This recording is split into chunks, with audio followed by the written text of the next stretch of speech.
March 1st, 2026. Inside the Pentagon, military planners are finalizing operations for President Trump. Not just airstrikes, not just degrading nuclear facilities, regime change.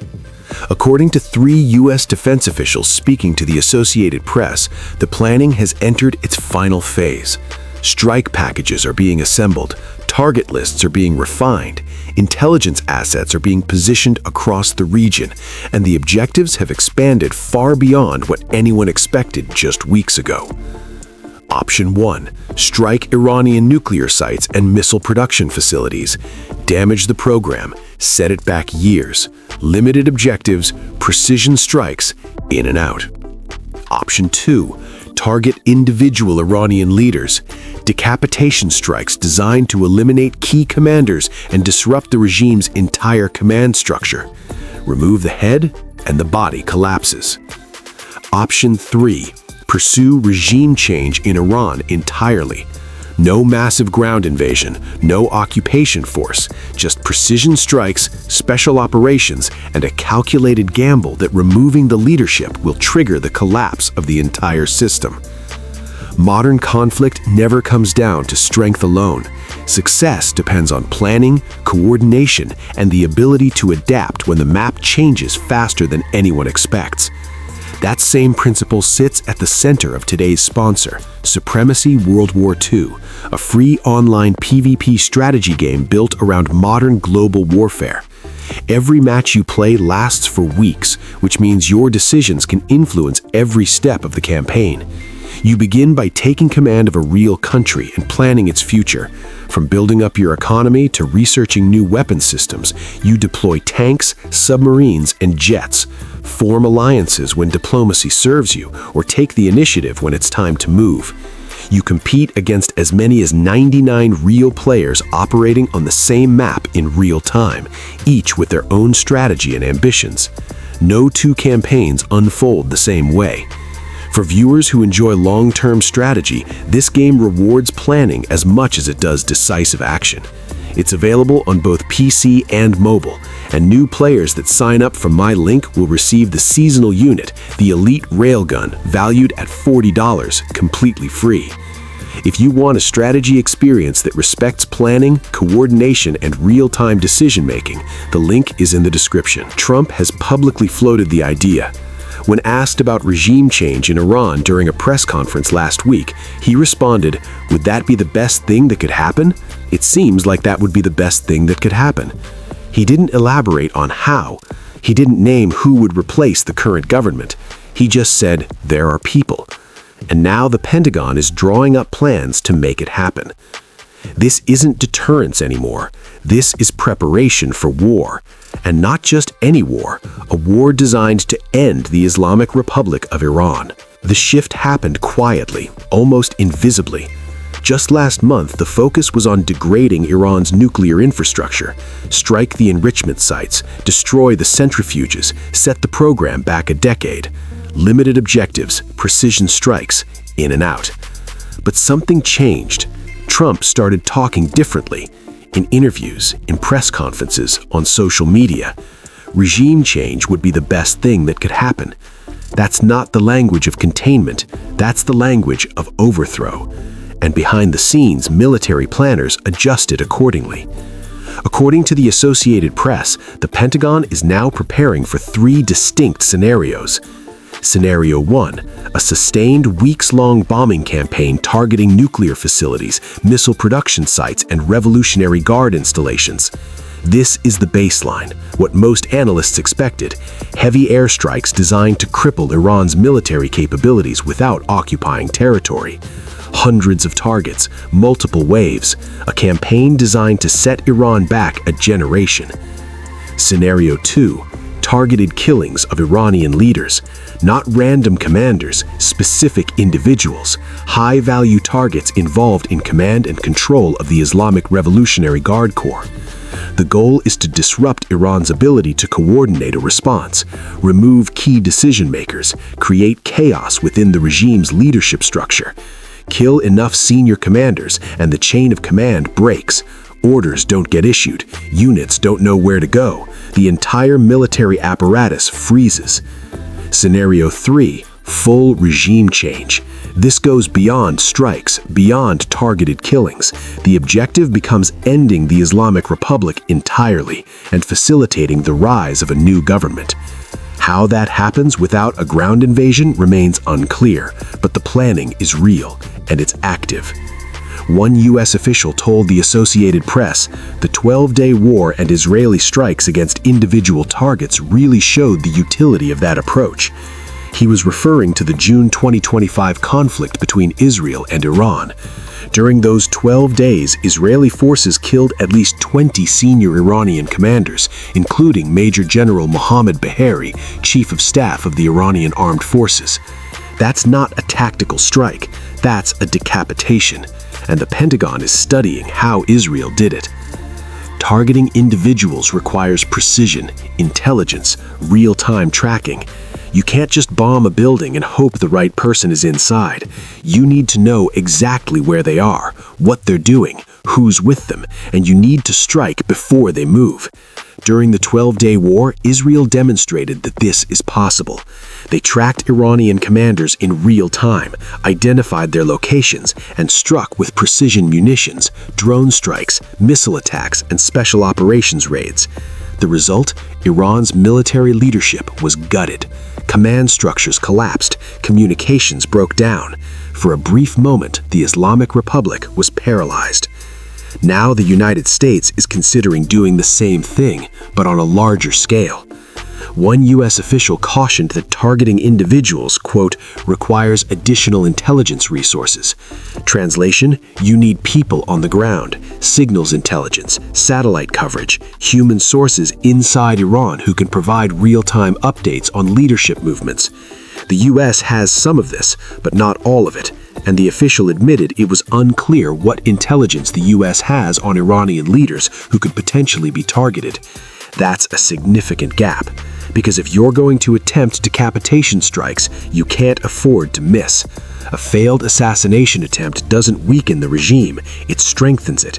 It gives Iran a propaganda victory, and it proves that the United States can't reach its leaders. So the Pentagon is working to close that gap, deploying additional intelligence assets, coordinating with Israel, activating sources inside Iran. But time is running out. Trump's deadline is approaching, and the window for gathering intelligence is narrow. The question isn't whether the U.S. can strike Iranian leaders, it's whether the U.S. can strike the right ones at the right time. Regime change without ground forces is a gamble. Historically, overthrowing a government required boots on the ground. Occupy the capital, seize the government buildings, install a new leadership. That's how it worked in Iraq, in Afghanistan, in Libya. And in every case, it was messy, expensive, and it took years. Trump has repeatedly said he won't repeat those mistakes. No endless wars, no nation building, no occupation. So how do you achieve regime change without an invasion? The answer might be Venezuela.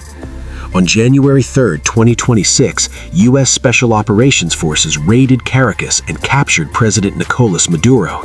They extracted him from his compound, flew him out of the country, and brought him to New York to face criminal charges. No invasion, no occupation, just a rapid precision raid conducted by elite forces.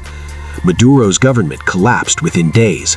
His inner circle fled, the military stood down, and Venezuela transitioned to new leadership. It was the kind of operation Trump likes: fast, decisive, minimal American casualties. Now the Pentagon is asking, can we do the same thing in Iran? The challenge is geography. Caracas is on the coast. U.S. forces could launch from ships offshore, fly helicopters inland, conduct the raid, and extract within hours. Tehran is landlocked, over 600 miles from the nearest coast, surrounded by mountains, defended by air defense systems and military bases. You can't just fly helicopters into Iran, they'd be shot down before they got close. So if regime change is the goal, it has to happen differently. One option, decapitation strikes, eliminate key leaders, create a power vacuum that triggers internal collapse. If Ayatollah Khamenei is killed, there's no clear successor. Different factions within the regime compete for power. Hardliners versus pragmatists, the Revolutionary Guard versus the clerical establishment. That competition could destabilize the entire system, and in the chaos, a new leadership emerges, one more favorable to the United States. Or, that's the theory. The reality is far messier. Killing Khamenei doesn't guarantee regime collapse. It could just as easily trigger a consolidation. Hardliners seize control, martial law is declared, the crackdown intensifies, and then you're not looking at regime change, you're looking at a more dangerous, more unpredictable version of the Islamic Republic. Another option: combine airstrikes with support for internal opposition groups. Iran just experienced the deadliest protests in its history. Millions of people took to the streets demanding an end to the regime. The government crushed them with overwhelming force. But the anger didn't disappear. It's still there, waiting. If the US strikes Iranian leadership and cripples the security apparatus, those protesters might come back. This time with less fear and more momentum. The US could support them. Weapons, intelligence, communications equipment, enough to turn protests into an armed uprising. But that's a dangerous game. Because once you start arming opposition groups, you lose control over what happens next. They might overthrow the regime, or they might fragment into competing factions and plunge Iran into civil war. Either way, the outcome is unpredictable. And unpredictability is the last thing you want when dealing with a country that has ballistic missiles, proxy forces across the region, and the ability to shut down 20% of the world's oil supply. The Pentagon knows this, which is why the planning includes contingencies for what happens after the strikes. But those contingencies are limited, because without ground forces, the US has no way to control events inside Iran once the bombs start falling. Iran isn't sitting idle while the US plans. Tehran knows it's being targeted, and it's preparing accordingly. On Thursday, Iran sent a letter to UN Secretary-General Antonio Guterres. The message was clear. Iran will not start any war, but in the event that it's subjected to military aggression, Iran will respond decisively and proportionately. That's not bluster, it's a promise. Iran has threatened to shut down the Strait of Hormuz if attacked. That would cut off a fifth of global oil flows. Prices would skyrocket, economies would take a hit, and the international community would pressure Washington to back off. Iran has also warned it will retaliate against US military bases throughout the region. The US has installations in Jordan, Kuwait, Saudi Arabia, Qatar, Bahrain, the United Arab Emirates, and Turkey, all within range of Iranian ballistic missiles.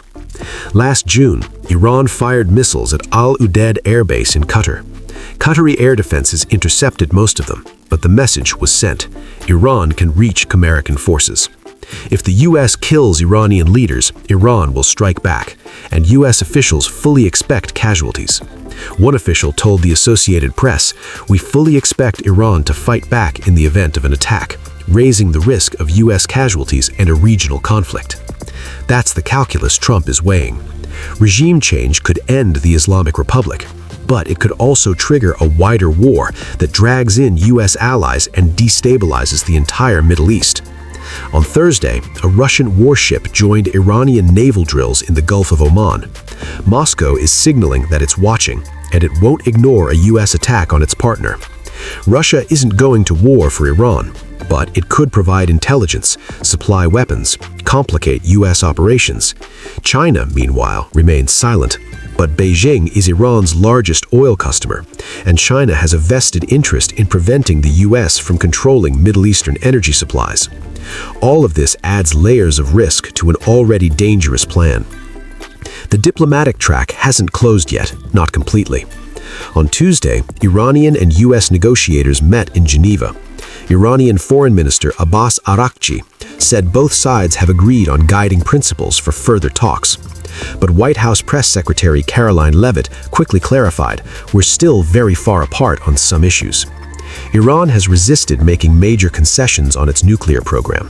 Tehran insists it's for peaceful purposes. The US and Israel insist Iran is trying to develop a bomb. Neither side is budging. Trump set a deadline. Really bad things will happen if no deal is reached. That deadline is approaching, and military planners are preparing for the moment Trump gives the order.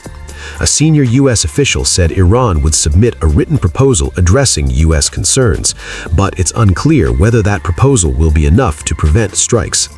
Trump's position is firm. They can't have a nuclear weapon. It's very simple. You can't have peace in the Middle East if they have a nuclear weapon.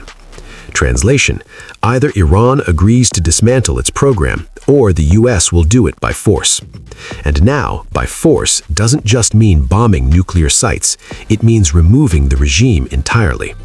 This is the most dangerous moment in U.S.-Iran relations in decades.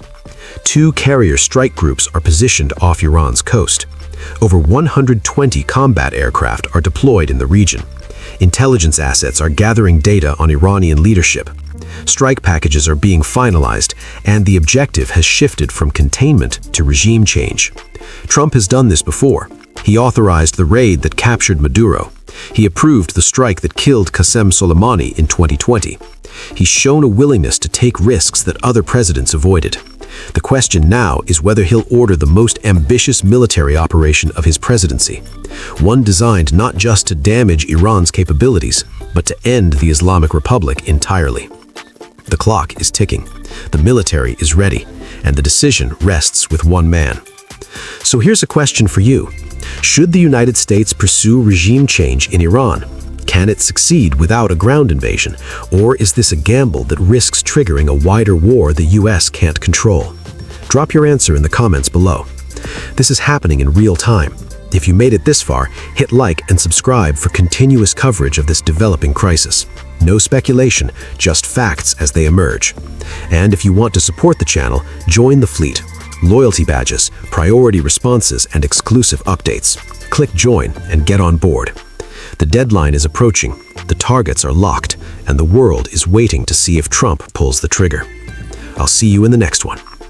Thanks again to Supremacy World War II for sponsoring today's video. Lead a nation, command real-time battles, and face real opponents across the world. Remember to use the link in the description to get your exclusive starter pack, as well as the Elite Railgun. It's free for the next 30 days.